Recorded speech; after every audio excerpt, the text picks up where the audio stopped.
He is one of New Zealand's most notorious criminals. His rape and murder of a South Otago schoolgirl 14 years ago had a huge impact on the country.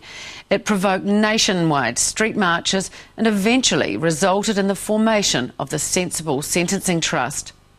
But the brutal murder of Kylie Smith wasn't Paul David Bailey's only crime.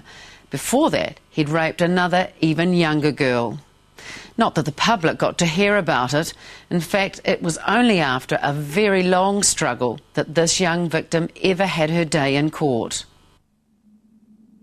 This is the face of rapist and killer Paul David Bailey, beamed into the country's living rooms in 1991 after the murder of schoolgirl Kylie Smith. But there was an earlier victim who survived, only to be silenced first by Bailey and then by a system who she says didn't listen for more than a decade.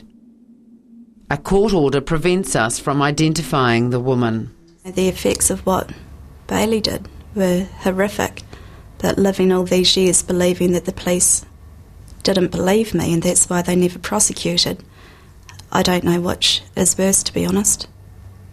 The thing is that the police never doubted the evidence of this teenager when she came to them in 1991. They told her that they'd deal with her complaint as soon as Paul Bailey was convicted and sentenced for the murder and rape of Kylie Smith. But that never happened until, in desperation, she hired a lawyer, in the last resort, to threaten the police with a private prosecution. It all began in the small fruit-picking town of Ettrick, central Otago, back in 1989. A 12-year-old girl came to live here with her father. About the same time, 24-year-old Paul Bailey moved in across the road. Welcome to the jungle. We got fun and games. He seemed cool. He had a partner, Rose Shortland, and a small baby, and they played loud music. It was all intriguing to the 12-year-old and another girl in the neighbourhood, 2 years older.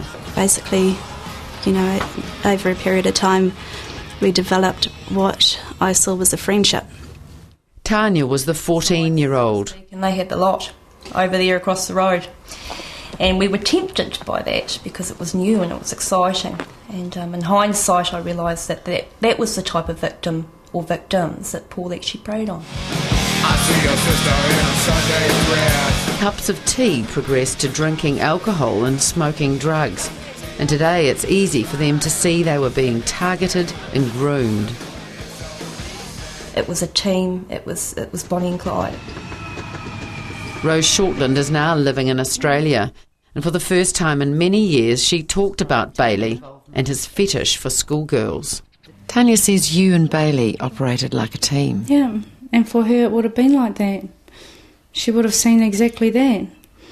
Because it's exactly, everything that Paul wanted, I did. I'm the old mare. I do what I'm told. That was, what he wanted, he got. And he was going to get it one way or another. Not long after, Tanya left Ettrick, and that suited Paul Bailey just fine. He wanted the younger girl. He knew that I was now alone and vulnerable. Especially by that time, they had earned my trust and my friendship. So, I was in quite deep. I had no forewarning of what was about to come.